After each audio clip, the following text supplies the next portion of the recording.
નમસ્કાર દર્શક મિત્રો, આપ નિહાળ રહ્યા છો સાઈ ગ્રુપ મીડિયા હાઉસ દ્વારા સંચાલિત નવસારી લાઈવ અને ઝટપટ ન્યૂઝ.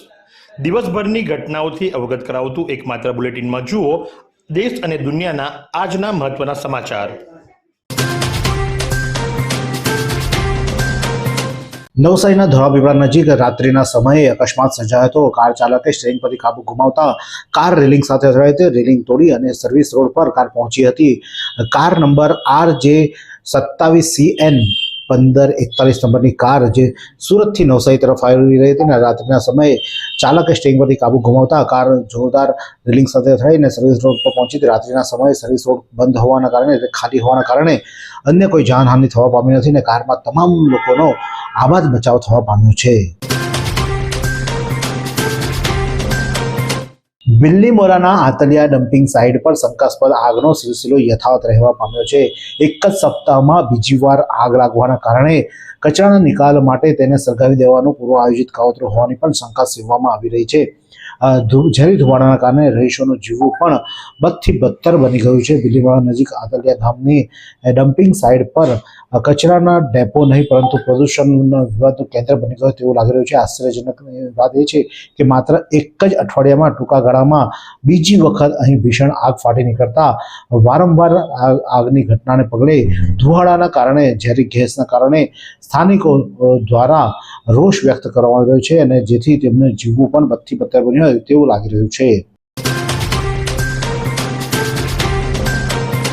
ગણેશ્વર સિસોદરા કન્યા શાળામાં વય નિવૃત્તિ વિદાય કાર્યક્રમ યોજાયો. સિસોદરા કન્યા શાળા PM ગુજરાત શાળા ખાતે શિક્ષણ ક્ષેત્રે 36 વર્ષના લાંબા સમય સુધી નિષ્ઠાપૂર્વક સેવા આપનાર દક્ષાબેનના નિવૃત્તિ વિદાય સમારોહનું ભાવસભર આયોજન કરવામાં આવ્યું હતું. દક્ષાબેને પોતાના સમગ્ર સેવાકાળ કાર્યકાળ દરમિયાન શિક્ષણ પ્રત્યે સમર્પણ, શિસ્ત અને વિદ્યાર્થીઓ પ્રત્યે અપાર પ્રેમ સાથે શિક્ષક ધર્મ નિભાવ્યો હતો. વિદાય સમારંભમાં શાળા પરિવાર, સહકર્મી શિક્ષકો, વિદ્યાર્થીઓ તથા વાલીઓની ઉપસ્થિતિ નોંધપાત્ર રહી હતી. કાર્યક્રમની શરૂઆત દીપ પ્રજ્વલન અને સરસ્વતી વંદનાથી કરવામાં આવી. વિદ્યાર્થીઓ, શિક્ષકો અને આચાર્યએ સુંદર પ્રતિભાવ આપ્યા હતા તેમજ સન્માનપત્રનું વાંચન કરવામાં આવ્યું હતું. દક્ષાબેને પણ પોતાની શાળા જીવનની યાદોને તાજી કરી અને બાળકોને પ્રેરણાત્મક માર્ગદર્શન આપ્યું હતું. ઉનાઈનો લોકમેળો ચાલુ થયો. ધારાસભ્ય અને સરપંચના પ્રયાસોથી રાઇડ્સો ફરી ધમધમી. 1.5 દિવસ રાઇડ્સ બંધ રહેતા લોકોમાં રોષ હતો. હવે 20 જાન્યુઆરી સુધી જામશે મેળો. આદિવાસી સંસ્કૃતિના પ્રતીક સમાન ઉનાઈના ઐતિહાસિક લોકમેળામાં ફરી એકવાર આનંદ ઉલ્લાસનો માહોલ જોવા મળી રહ્યો છે. વહીવટી પ્રશ્નો અને અમુક તત્વોની અરજીઓને કારણે છેલ્લા 1.5 દિવસથી બંધ પડેલી રાઇડ સ્થાનિક ધારાસભ્ય અને સરપંચની રજૂઆત બાદ ફરીથી શરૂ થતા મેળા ખરામાં ખીલી ઉઠ્યો છે. નવસારી શહેર મહિલા કોંગ્રેસની કમાન સમીરાબેન શેખને સોંપાઈ. આગામી સ્થાનિક સ્વરાજ્યની ચૂંટણીઓને ધ્યાનમાં રાખીને નવસારી જિલ્લા કોંગ્રેસ સમિતિ દ્વારા સંગઠનને વેગવંતુ બનાવવાની પ્રક્રિયા તેજ કરવામાં આવી છે.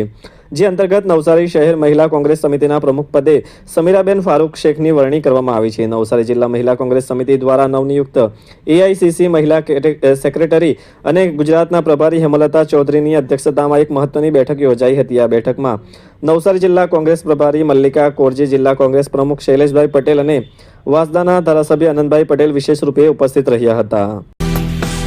आइसक्रीम हमारे यहाँ रोज चाहिए और वो भी रिफ्रेश के आइसक्रीम मिक्स. 5 से ज्यादा वैरायटीज. सर्च करो, क्लिक करो, लाइफ को रिफ्रेश करो.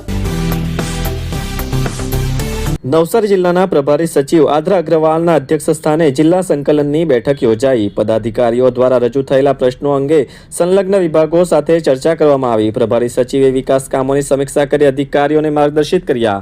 નવસારી જિલ્લા સેવા સદન ખાતે પ્રભારી સચિવ આદ્રા અગ્રવાલના અધ્યક્ષ સ્થાને જિલ્લા સંકલન બેઠક યોજાઈ હતી. બેઠકમાં નવસારી શહેર જિલ્લામાં પ્રવર્તમાન વિકાસ કામગીરી અને જિલ્લાની માળખાગત સુવિધાઓ, લોકપ્રતિનિધિઓના પ્રશ્નો, રજૂઆતો તથા જિલ્લાના વિવિધ વિકાસ કામો અંગે સમીક્ષા કરવામાં આવી હતી. સંકલન બેઠક દરમિયાન પ્રભારી સચિવ આદ્રા અગ્રવાલે જિલ્લાના સંબંધિત અમલીકરણ વિભાગો દ્વારા હાથ ધરાયેલ કામગીરીનો ચિતાર મેળવ્યો હતો અને વધુ જણાવ્યું હતું કે નવસારી જિલ્લામાં ચાલી રહેલ સર્વાંગી વિકાસના કામ સમયમર્યાદામાં અને ગુણવત્તાસભર થાય તે માટે અધિકારીઓએ પરસ્પર સંકલનમાં રહેવું જેથી સ્થાનિક સ્તર પર વહેલી તકે પ્રશ્નોનું નિરાકરણ થાય.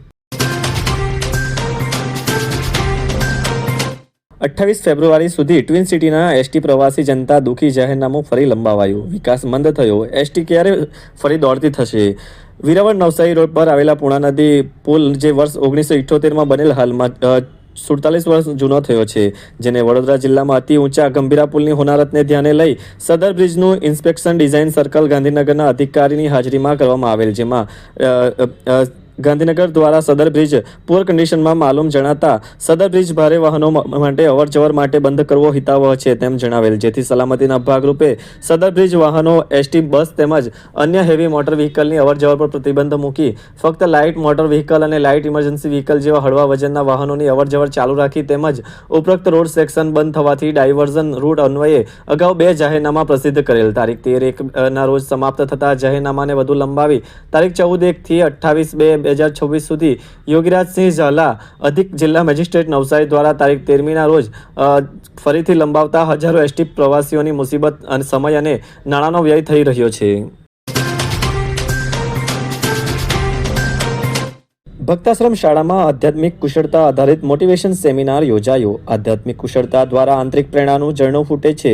સમણ શ્રુત પ્રજ્ઞ રાજકોટ ઉપકૃત શબ્દ ભક્તાશ્રમ શાળામાં યોજાયેલ સ્પિરિચ્યુઅલ કોટ્સ આધારિત પ્રેરણાત્મક વ્યાખ્યાનના કાર્યક્રમમાં પીસ ઓફ માઇન્ડ ફાઉન્ડેશનના પ્રેરણાસ્ત્રોત, વિચારક, સહજ લેખક તથા મોટિવેશનલ વક્તા સમણ શ્રુત પ્રજ્ઞ દ્વારા ઉચ્ચારાયા હતા. વધુમાં તેમણે કહ્યું હતું કે આવનારી બોર્ડની પરીક્ષા હોય કે જીવનની કોઈ પણ પરીક્ષા હોય, જો તમે નિડરતાથી, નિર્ભીકતાથી, પૂરેપૂરા આત્મવિશ્વાસ અને સંપૂર્ણ તૈયારી સાથે સામનો કરશો તો સફળતા નિશ્ચિત છે. તેમણે વિદ્યાર્થીને પ્રોત્સાહિત કરતા કહ્યું હતું કે શાળામાં મળેલ શિક્ષણને એન્જોય કરો, આત્મસાત કરી સમાજ, દેશ અને માનવતા માટે ઉપયોગી થાય એવા કાર્ય કરો, અને તે બાબતે તેમણે અનેક ઉદાહરણ આપી વિદ્યાર્થીઓને પ્રેરિત કર્યા હતા.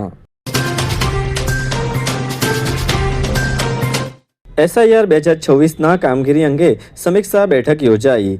નવસારીમાં 17 જાન્યુઆરીના રોજ જિલ્લા રોલ ઓબ્ઝર્વેશન આદ્રા અગ્રવાલની અધ્યક્ષતામાં જિલ્લા ચૂંટણી અધિકારી નવસારી, નાયબ જિલ્લા ચૂંટણી અધિકારી તથા તમામ મતદાર નોંધણી અધિકારીઓ અને ઉપસ્થિત માન્ય રાજકીય પક્ષોના પ્રતિનિધિઓ સાથે SIR 2026ની કામગીરીઓ અંગે સમીક્ષા બેઠક કલેક્ટર કચેરી નવસારી ખાતે યોજાઈ હતી.